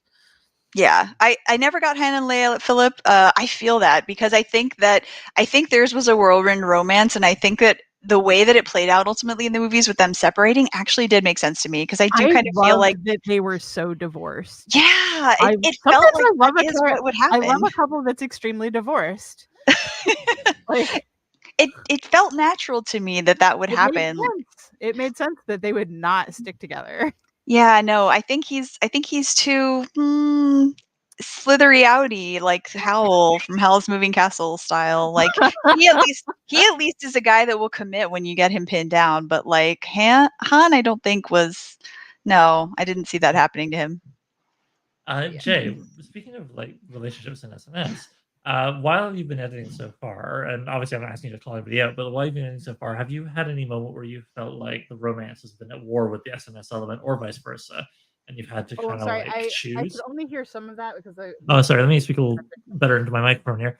At any point while you've been editing stories so far, have you ever felt like the SNS is kind of like dueling with the romance elements, or vice versa? Like you have to choose almost in a scene because one's kind of like smothering the other one, or do you feel like that's not a choice you've had to make, and generally speaking, you can find a way to harmonize the two? Oh, that's a good question. I would say that, like, generally speaking, sometimes it's a scene-to-scene situation, and I feel like as long as you're addressing one or the other, like, sometimes you can't have both. Yeah. Like, but okay. So you ever feel like they're in conflict? It's and there really is a tough balance. Like we asked people to like really walk a very specific tightrope, and it's a very specific tightrope where we couldn't point to a lot of existing material. Like sure, there's existing material, but generally speaking, it's going to be either on the sword and sorcery side or kind of on the romantic fantasy side. And that was we were asking people to thread a needle, and they didn't really necessarily know where the needle was. Yeah, I mean, my favorite example is still one that would kind of need a little bit of tweaking. Gul Conan, the people of the Black Circle, with him and Debbie Yasmina, because it's about them coming together over the course of it, and she's still like a little like kid gets kidnapped, in the middle kind of thing, just because it was when that happened, the 30s, and it ends kind of with them about to be what I want to have all the way through the story. Which is them, coming together and being like, I'm a general. I've talked about this before. The people who, they essentially become a battle couple at the leading an army level. They become peers. Yeah, I think they count. yeah. Them in the final pages of that do count, and I think it's part of why like so many people have wanted more of those particular characters, because you get this feeling of like, we're there, and let's get some more. Oh, it's over. Yeah. So yeah, then there you go. That's my best example, something that I feel has to tweak and continue. So absolutely, yeah. I hope that as we create more examples through, say, publishing this anthology, and we can do more, it'll become easier to like point and be like, this, please, to our authors of the future. It was a very specific thing, and I'll take full responsibility for that. Jay, before we even talk about this anthology, just talking about SNS stuff, unfairly said, like, I look for something very particular. Yeah. And I'm open to being surprised, don't get me wrong. And I'm not that guy, like, comic book shoppy guy. Oh, we did surprise you, for sure. Yeah. But I personally, I think I've been this way about all genres for a long time. Obviously, I'm not, like, against imagination or breaking rules or subverting things or satire or any of that. But I do tend to find my tastes are very particular. And as the publisher, so... Yeah. When I want to publish, I tend to want to see something very specific. And yet the funny thing is, of course, every time you say, well, I only want this exact thing, someone will be like, here's something that's the opposite. And I'm like, that's great. So I don't think it was, I feel like we very rarely brought you the full opposite, but we definitely brought you like other sides of a multidimensional object. I don't think it sounds like I'm like I have no object permanence, and you just like rotated a ball. I'm like, oh my god. but I mean, at the same time, the other side of it is too, and this was actually something that kind of like emerged even in like the art direction phase, was just sort of like, oh, actually, I kind of do I kind of do need to do just a little bit more. And like, there's a lot of adjustment that just sort of like has to emerge out of the process of actually doing the project, and so. I think that's part of the adventure here. Yeah, no, for sure. Because I mean, you're the editor, but obviously, like, I want to know what we're publishing, so I've done one pass on all the stories, and it's been interesting going through them and seeing like, oh, actually, okay, yeah, this works for me, and so yeah. Okay, so without spoiling what we have in it, okay, if we get to do more of these, what would you love to see that you haven't already seen? Stuff that I did not get really like, whether it's tropes or something along the lines of a popular SNS author. Like, what if The Dying Earth, but romance? I mean, I would take that. I mean, the thing with The Dying Earth is just like the world is just so like, to me, there's almost like spectral options there. So like, I absolutely would love to see something that's like riffing on Jack Vance for sure. Like that would be that, like, actually, like riffing on Jack Vance is kind of like one of my favorite things that I wish more people would do. Like one of my favorite novellas in all of the like pulp roster, shall we say, is Jack of Shadows by Zelazny. And I fell in love with that book actually like before I fell in deep with Jack Vance. Jack of Shadows is like, the world building in that specific one is definitely I think that it is sword and sorcery adjacent, even if it is not necessarily fully sword and sorcery, because it has some like technology, but all of the technology is the Vancian style of technology where it's so fucking weird that like, you're not going to be able to like explain how it happened or why it worked. Like, It's not. There's Should no. be There's no advanced like. something. There's no magic manual that you can flip to understand what happened. And so like I feel like it's like technology indistinct from magic in the like reverse of that snotty little thing that we love to share with each other about yeah. about No, I what know is what you're talking about. what is or is not acceptable magic.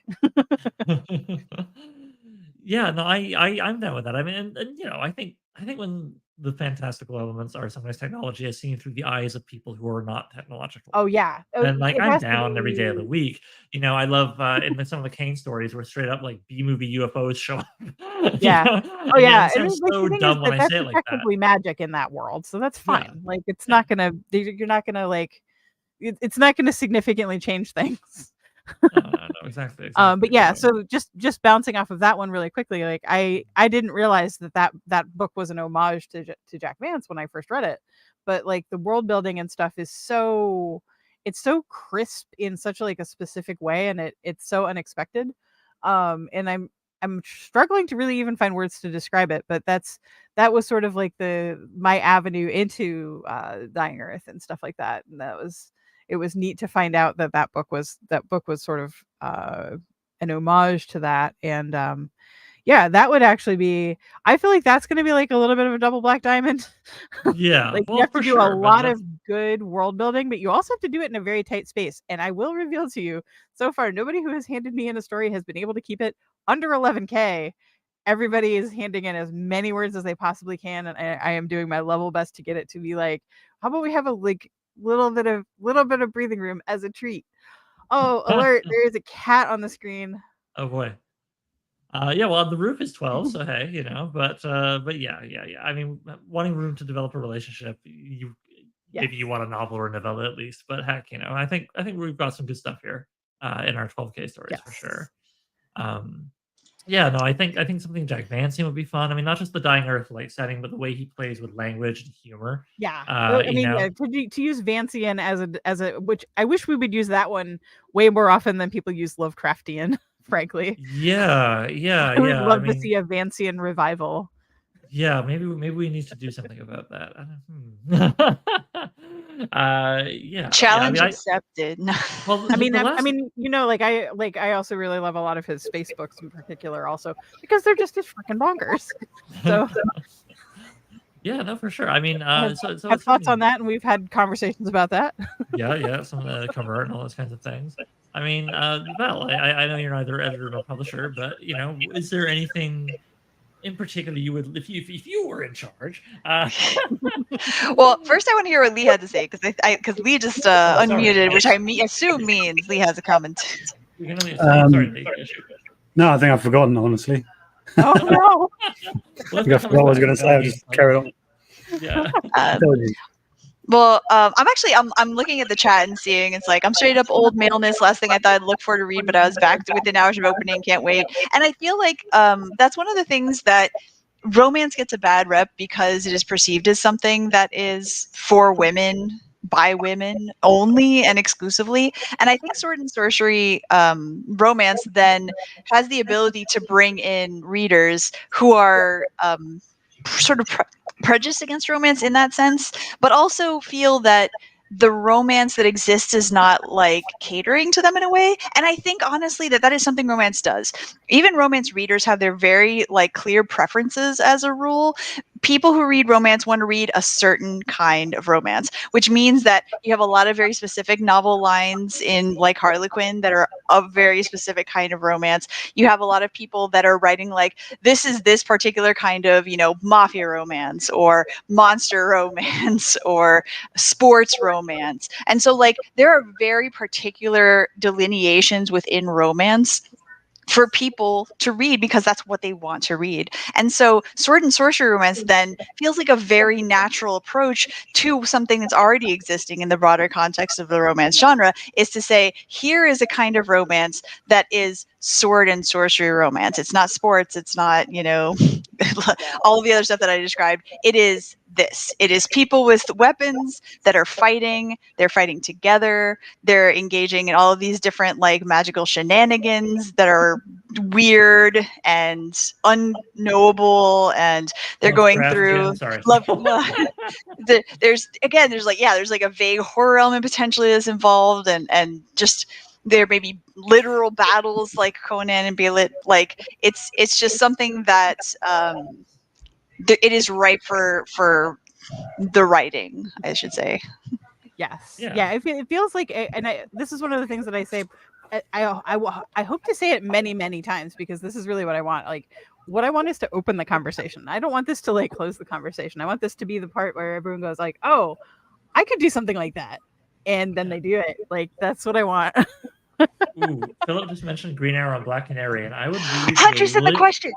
Sorry. They're fine. They're fine. But Green Arrow, no, I actually really like them. I really like them too. I'm leaving. I'm a Green Arrow, Black Canary guy all through. And I would absolutely read the hell out of. I mean, it's not hard to transport them. SNS, those two. Some. Yeah, that would be that's imminently portable. Yeah. No, anybody who wants to write a Green Arrow, Black Canary, but serial numbers filed off and put them in an SNS setting, I'll read that. I'll check it out. That's for sure.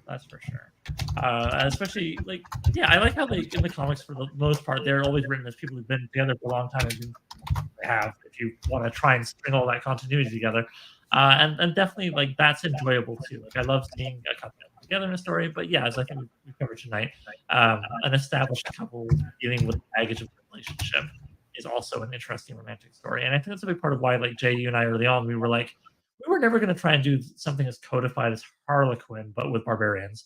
However, there were certain conversations we had to have about, well, is this good? Is that good? Is this enough romance? Is this the kind of romance we want to see? Right. And I think at the end of the day, our hard rule is just, the romantic element has to be vital. You can't pull it out and still have the story work. I think that's good. I think that's enough. I don't know that we need to get more codified about it. And I like that we haven't, because it does leave things open to, as I say, the established couple as opposed to just a new one coming together or whatever. Right. One of the things that I wanted specifically, and this is one of those things that has one of the things that emerged really in the very early conversations, and I've mentioned it many, many times, is the idea that there is such a thing as a happily ever after in Sword and Sorcery. That happily ever after is they go on to more adventures, or they have had more adventures in the past. The implied continuity of the character into other adventures is my happily ever after of Sword and Sorcery. I had a sort of and I'm very glad that nobody went off script on this. I didn't have it written down in our documentation, but one of my little rules was I did need the romance, I did need an ending that was not necessarily a happily ever after or happily for now, but I needed nobody to die. It was one of those things where I was a little worried that Sword and Sorcery would leave us open to the heroic figure loses their loved one stuff. And fortunately, everybody that we tapped for this did not run afoul of that for me. It's fine if these characters don't stay together forever. I mean, I think that the idea of forever is pretty narrow and limiting as far as any kind of relationship story. That's not really what I'm looking for. I'm definitely a happily for now reader in general, and so I think that's the other part of why Sword and Sorcery works really well as a milieu, as it were, for a romantic fantasy story, is that I am very happy with a happily for now, and my idea of what's a happily for now is pretty open-minded. Well, it's interesting you bring that up, though, because, of course, people often bring up Conan Blee, Queen of the Black Coast, which is a wonderful story, but ultimately, spoiler for a very old Conan story that you've probably read if you're here, ultimately, she is sort of sacrificed for him. And that can be seen as a big romantic sacrifice, right? Right. But I always think about how, even if that doesn't bother you as a premise, it's also this thing of I just think about the 10,000 yards of comics that have expanded Blee's universe, whether it's more of her time with Conan or leaping back to her as a teenager. How did she become, this person? And it just speaks to, again, that similar to me being I want more Debbie Yasmina and Conan. Just this following what fandom wants is not always, and I would say often, not a good idea. right? Because what the fans want isn't necessarily good storytelling. Yeah. Sometimes But it's when not you good have for this, them. The thing they want is not good for them. yeah, but I think when there's enough people being like, I want so much more of this character, sometimes it's because the story didn't do the best that it could with Oh, that absolutely. character. I mean, that's what the magic of fan fiction is. Or do enough, And anyway. like Yes. that's, fan fiction and tie-in IP fiction are, two sides of the same coin as far as that goes. And so that's another part of this that's sort of like fun for me, is that like there is like a high intensity of tropiness in both of these fields. And that's I mean, there's a reason that was my kickoff question and why I'm still picking things off of that list for us to talk about tonight, because there were so many good things that our community pulled forward on that. It's just sort of like there's shapes of stories that we want to keep telling, and we want to keep seeing them, and that's part of building a healthy subgenre, as it were. Is that there are like expectations that form over reading those types of stories. And I hope that because we're kind of starting a thing within a thing, like I don't think we're pure romantasy by any means. I think that we're definitely going to be sword and sorcery with romance, as opposed to like a specific romance, capital R. Yeah, it feels like fusion to me. What's that? Yeah, it's like a fusion meal, It like is a it's fusion for cuisine. sure. And it is a fusion, and it's a fusion that relies on both of its parts. So it's definitely going to be a little bit more particular, I think, as it is. So we have to kind of be open-minded with other elements, which I think so far we have been. And I'm honestly looking forward to I'm looking forward to this being a jumping off point, not a definition of a whole space. Yeah, it makes me wonder, when the magazine opens a little wider to subs, maybe some people who have read this anthology will be like, and send me, a Beating Hearts type story. Anyway, yeah, so it's true. Historical, which I always love it when people bring up historical adventure fiction, because, of course, that's like the grandfather or father or whatever of SMS, right? At the end of the day, Robert E. Howard couldn't sell some historical, so he put a wizard in, and the rest is history. Yeah. I'm actually not as experienced with historicals as I would like. And funny enough, the one I've read most recently, which was Khalid the Cossack, Howard Lamb's character. I've had people argue he's ace based on his actions in the stories, which is interesting. So weirdly, I have not read a lot of that, but I know it exists out there. I mean, Jay, Valerie, have any of you really enjoyed like historical adventure stuff with a lot of romance in the mix, or? So for me, my historical experience is primarily Arthurian. So I feel like the romance in Arthurian is not great. It's not romance. I wouldn't call, and the thing is that I actually wouldn't call Arthurian like romance. I would say that it's romantic tragedy. Yeah, I mean, that's a very distinct thing from romance. It's a very specific kind of chivalric romance that is, depending on which Arthurian tradition you're reading, a lot of people just go right for the French. And it's like, okay, you're Tristan and Isolde, you're Lancelot and Guinevere. And so there's just this vast repertoire of adultery that is not OT3. It is just adultery. Within the context of arranged marriages and whatever other crap is going on. But like, speaking of Arthurian, any fans of King Arthur, Knights of Justice? Oh my God. I am King Arthur, and we are the Knights of Justice. I definitely watched a lot of that show. God bless those poor football boys and that isekai. All right. So anyway, don't make me... Yo, it's a cartoon about a football team that ends up getting transported by Merlin, and Arthur King is the quarterback, and he becomes King Arthur, and then the rest of the team become his knights. This is a great show, and you should watch it. Is this like a contemporary anime or like a 90s? No, it's like an 80s, 90s cartoon. This is again from this is around the time period of like your Gargoyles and all that other stuff that was going on around that. I thought I watched Pirates of Dark Water. Period, but no, whoa, no, you did about not. That one. We could have a whole podcast just about that one. Oh my God, yes. But yeah, so like as far as I actually, historical is tough for me because like I am very picky. So like as far as like the types of romance that I'm interested in, I would say like my historical is I would lean like all the way back to like more all the way back, more like all the way forward to like KJ Charles is one of my favorite must buy every book that comes in. Yeah, And Courtney Milan is also great for historicals. Yep. But so yeah, so like as far as that goes, like that's sort of like those are where I tend to lean as far as a historical goes. I'm not as fussed about like the expectation in Sword and Sorcery that there's like a sort of a historical element is not really that's not really a selling point for me. I kind of I read and write things that didn't happen on Earth, and that's sort of how I like to experience things. So Yo, Waterhouse though, for real, Yeah. straight Yeah. up, like what's her name? And looking into the mirror, and like there's so much. Is it Grain? No, Elaine. I'm old. There's a lot, and the thing I'm is that fine to follow. they'll throw little vowels in there to make them slightly different depending on which version you're reading.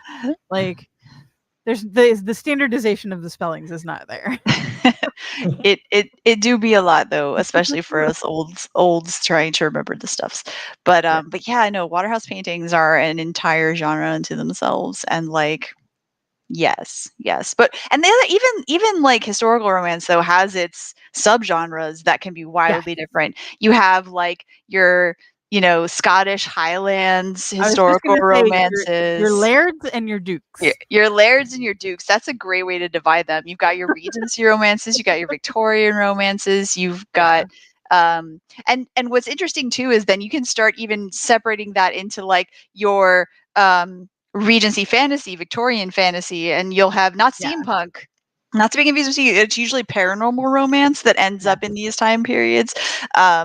Shapeshifter lairds, like there's so much out there, friends, that if you wanted to start. I would be interested to see some of the things that are happening in like the wider romance sphere and see how they would actually stitch over Sword and Sorcery, because I do feel like it would be interesting. I think part of why it's a little challenging is that a lot of times there's like a fixation on like wealth or status. Yes. And so Sword and Sorcery has a lot of sort of like antitheticals to that, in terms of like we're looking at a character that's more of like an outsider. Enemies to lover stories. So I would say that we definitely have some like rivalry type stories, and there's definitely at least one story that definitely starts with people that are super not into each other. I'm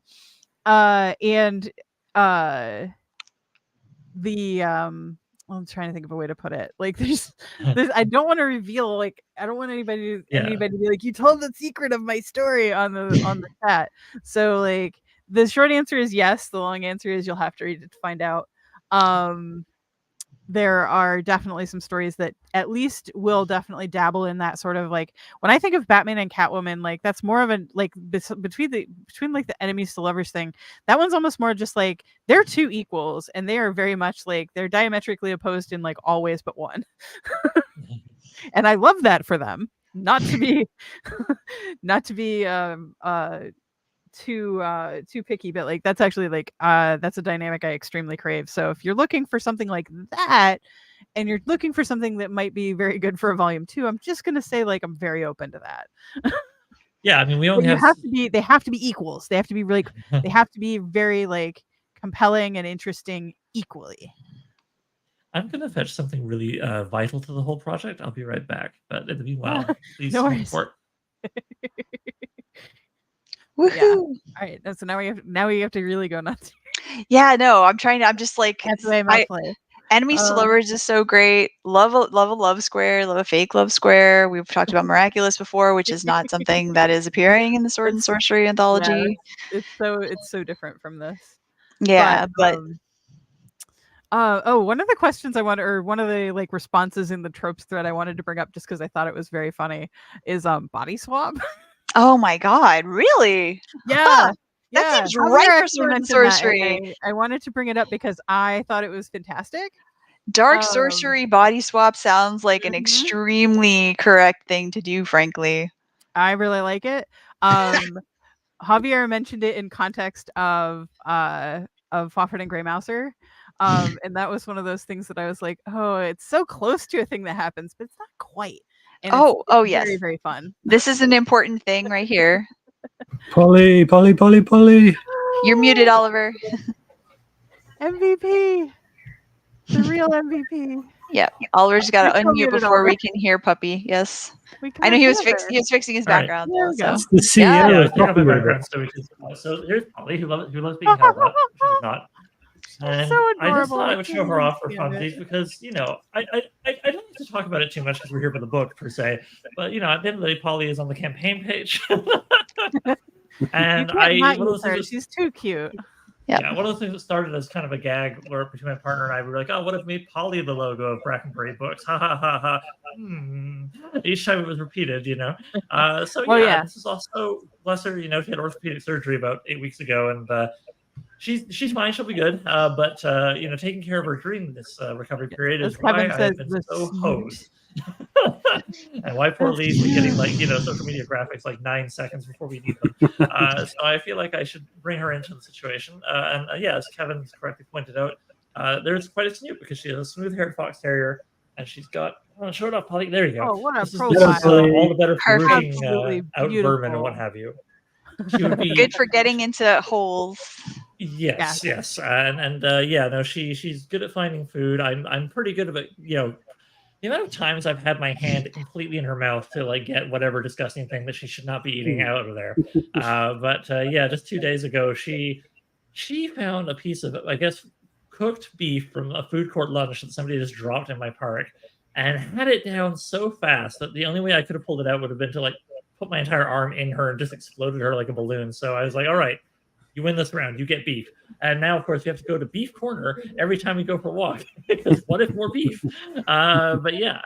No, this has been like sort of my big love affair this year is having my first ever dog and getting to know Polly, who is a little puppy. And I'm not kidding. This was. Ironically, Polly has kept me too tired and dumb to have done this intentionally, but as chance would have it, because we got her from a breeder, we know her actual birthday, and it is this Sunday. So we are wrapping the crowdfund tomorrow. Aww. Wow. And then Polly's having her birthday, and we're going to take her to a beach for her first literal swim. And then give her some kind of meal. I haven't decided what it'll be yet. I mean, the part of me just wants to give her like a cheeseburger. But going off of what she's responded to well in the past, it'll probably be some chicken breast and potato chips. Because one night when I had a friend over, we were drinking, I was a big dumbass, and I left a bag of chips too close to the floor. And then my friend was like, oh, I gotta go. So I let my friend out. And then I just heard hum, hum, hum, hum, hum. And I come back from the living room. And she just, part of what I love about her, she's very tired right now. So she hasn't got a lot of stage presence. But this, when I came in to find her buried in the chips, she's very sweet. I know people say that about their pets, but like she really is. That's her whole personality. Is very love motivated, which actually makes training harder because she doesn't care as much about food normally. But yeah, she pulls her head out of the bag of chips. And what I loved so much was she just kind of looks at me like, can you believe this shit? Have you had these potato chips? Oh, we live in a world with potato chips. Can you believe this? And I just like, it just made me love her. I was like, I can't get mad. I pulled away from the chips, but I didn't begrudge her the chips she'd had. And so now she's always very keen whenever she hears a bag like crinkle. Well, because they're obviously a very special treat, and she's very special. Yeah. I think they were barbecue, if anybody's curious. But yeah, the funny thing is she's a terrier. She's very high energy normally, but we're at the end of a long day. Exactly, Kevin. Yes. But we're at the end of a long day where she's had a lot of big walks, and so now she's just like, I'm asleep where I want to be. So I don't know, but I thought I'd bring her onto the stream here because I myself, I'm starting to get a bit snoozy. So if it's all good with y'all, I feel like we could talk forever, which is one of the reasons I enjoy the company of y'all. But we're getting close to 10 EST here. And I'm a guy with a dog that's been waking up all hours for 8 weeks. So if I may be forgiven for stepping in as publisher and calling it, I will say this though. If there are any last second questions or comments or whatever in the chat, please let rip. I will happily go into a little bit of overtime for that. But I just want to say again, thank you everybody. We are currently, there you go. Oh, oh boy. The campaign. Sorry, I thought the live stream ends at noon tomorrow. I was like, what? Yeah, Oliver, you're locked in. Yeah, like keep going, buddy. Like, shouldn't have had iced tea, should have had Red Bull. We watch Oliver sleep for 4 hours. Oh God, just me and Polly curl up. I want to say right now, we are currently at $7,988. Just got a new backer, hurrah! which means we are, well, you can do math, $12 shy of $8,000, which would be a great number to hit. So if anybody else wants to get, I don't know, that's like one paperback would push us over. It's like that would be that's love. less than one pin. If you add one pin to one pledge, Yeah. we will get across the bar. I do love some, you know, the people have been getting the pin, especially as like finally I got proper photos of it. It's I'm currently so at excited our about the pins. yeah, no, they're currently at our fulfillment person. I do not have a pin to show right now, but it would be this shape. I don't know why I had to do that gesture. Yeah, our rainbow metal enamel pins, which are 1 inch by 1 inch, kind of around. So good diameter to them. They are each one's unique because of the way they're made. You know, I've seen some that are more green, more purple, more blue. And I can't wait till people actually get them in the wild and show us pictures of them enjoying them. And same thing with your books. I'm always a big fan of people having their like, here's my book in the wild kind of thing. Yeah. Yeah. So like we're just about the cusp of $8,000, which is fantastic. You know, one thing I really love and is that we've unlocked art, but also there's, you know, when you do stretch goals and all that stuff, you have to kind of budget in money to like invest in the business, right? And so I'm very happy to say that kind of like off camera, as it were, stretch goals that we've hit. I am currently talking with artists for the cover art for our next book, yeah, it's that and a few other things that are like more nitty gritty and less interesting to an audience. But let me just say, as a publisher, it makes me very happy. We're going to be able to invest nicely in our next project as well because of this one. So thank you all so much. You've not just guaranteed this book happening, but put us in great shape to do our next book for you. And I look forward to when we talk about that. But again, I'll hold off, focus on this thing. Yeah, there's still a little bit of time left. Like I say, we have we have until noon tomorrow, EST. And also we have the back kit overtime thing. So if people want to be real goofy, they can get their pledge in the last 10 minutes. And if that happens, then we go to 12:10 being the cutoff. And then if somebody pledges before that, whoa, then we go to 12:20 and so on. So I don't know what'll happen, but I'm curious. I've never tried the overtime thing before. It's one of the many fun little features the back kit has. I think what I'll do is I'll wrap this up by just sort of saying, well, we did it. Somebody just upped their pledge for $8,003. Whoever you are, you're the best. Love you. There you go. Yes, I think somebody just grabbed a pin. That's $15 right there. So well done, everyone. As a rainbow metal pin collector, I think you will love it. Yeah. No, I can't wait till we get them. So yeah, okay. So thank you for that. Hurrah! $8,000. I would do a shot if we had access to booze in our province, but I will just look at this can of iced tea, which I'm making into a can of iced pea. Anyway, I mean, oh yeah, pro wrestling romance, totally a thing. Also, yes, extremely. I don't want to spoil anything that we have planned for next year, but I'm just going to say all this talk of wrestling and SNS, it's good. It's good. I'll just say that. I'm happy to hear it. Yeah, we're going to have The Rock in a book. No. Just remind y'all, even though we only have a little bit of time left, we have until noon tomorrow, like I say, if you have anybody in your life or any online communities that you're part of that you think will be into the book, it's, we're going to be selling it later. But now you want to get in on it for the exclusives. So for starters, it's going to be a little more expensive in retail. I've intentionally made it a little cheaper for the crowdfund to help encourage people to get in on this. So there is that. Straight up just cheaper. Also the fact that you will have the opportunity to get our like full color exclusive bookmarks. Those will not be available after this. All backers get one with like the logo type thing that we've got going on. And you can still, as an add-on, get our battling front cover couple or our, two thieves, one treasure bookmark from back art. We have the bonus stories. Mine is called Pagan Poetry, which I hope you all will enjoy. And if you're a fan of York, you're catching something there. And then we'll have, of course, Jay's story by Thieves Light, by their alias name, M. Daniel McDowell.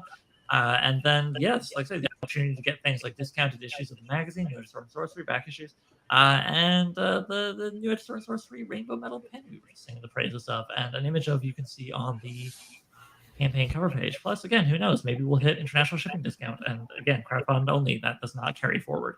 So yeah, all kinds of good reasons to get it now. And I hope you all continue to do that and tell buddies and all that stuff. And now I've definitely reached that point where I am burbling. So I'm going to take my little dog. Oh, it's Polly.